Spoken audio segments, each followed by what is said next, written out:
Welcome to snacks organics. தீபாவளிக்கு காரா பூந்தி பண்ணியிருக்கேன் நான். நீங்களும் ஆற்றுல ட்ரை பண்ணுங்க. இந்த மாதிரி ட்ரை பண்ணுங்க, ரொம்ப சூப்பராக இருக்கும். வெறும் காரா பூந்தி மட்டும் பண்ணாமல் அது கூட மித்த இன்க்ரீடியன்ஸும் போடுறப்ப சூப்பராக இருக்கும். இதுக்கு வந்து கடலை மாவு 2 கப் அளவுக்கு எடுத்துட்டுருக்கேன். 1 கப்புக்கு 1 ஸ்பூன் அப்படிங்கிற அளவுக்கு 2 ஸ்பூன் அரிசி மாவு சேர்த்துட்டுருக்கேன். அது கூட காரப்பொடி, உப்பு, பெருங்காயத்தை முழுசாக போடாமல் கரைச்சி விட்டேன்னா ரொம்ப டேஸ்ட்டாக இருக்கும். எல்லாம் சேர்த்துட்டு நல்லா கரண்டியால் மிக்ஸ் பண்ணிக்கோங்க. அதுக்கப்புறம் கொஞ்சம் கொஞ்சமாக சாதாரண பச்சை தண்ணி விட்டு நீங்கள் கிண்டிகிட்டே இருங்கோ. ஒரு தோசை மாவு பதத்துக்கு இதை வந்து நம்ம கொண்டு வந்துடணும். கொஞ்சம் கொஞ்சமாக தண்ணி விடுங்க, மொத்தமாக விடாதீங்க. ரொம்ப ரொம்ப ஈஸியாக செய்கிற ஒரு கார ஐட்டம் இது. பிகினர்ஸ் கூட ஈஸியாக பண்ணிடலாம். நான் வந்து இந்த மாதிரி கரண்டி வச்சுருக்கேன் காரா பூந்தி புளியறதுக்கு. நீங்கள் வந்து சாதாரண கண்கரண்டியில் கூட பண்ணலாம். நம்ம ஆனால் அதில் பண்ணோம்னா மாவு வெளியில் வரும். இந்த மாதிரி விளிம்பு வந்து கொஞ்சம் வளைவு இருக்கிற கரண்டினா மாவு வராது வெளியில். இப்போ நான் கொஞ்சம் தண்ணி தேவைப்படுறது விட்டு இன்னும் கொஞ்சம் தோசை மாவு பதத்துக்கு லிக்விட் பண்ணிட்டு இருக்கேன். கரண்டியும் ரெடியாக எடுத்து அலம்பிட்டு ஈரம் இல்லாமல் தொடச்சி வச்சுக்கோங்க. மாவை 2 கரண்டி எடுத்து விடுறேன்.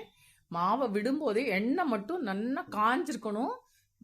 காய வச்சுட்டு தான் நீங்கள் சிம் பண்ணிக்கணும். எண்ணெய் காஞ்சின்னு இருந்தால் மட்டும்தான் இந்த பூந்தி தனித்தனியாக ஒத்தொத்தையாக வரும். இது ரொம்ப ரொம்ப முக்கியமான டிப்பு. நீங்கள் சிம்மில் வச்சு எண்ணெய் சரியாக காயலைன்னா மொத்தமாக தோசை மாவு மாதிரி சேர்ந்துடும். காரா பூந்தி உருண்டையாக வராது. லேசாக அந்த மாவு விடுற கரண்டியாலேயே லைட்டாக தட்டுங்கோ. அந்த கரண்டி மேலே லைட்டாக அப்படி இப்படியே டக்கு டக்குன்னு தட்டினேன்னா உருண்டையாக விழுகும். கடைசியில் லேசாக கொஞ்சமாக தேய்ச்சி விடுங்க.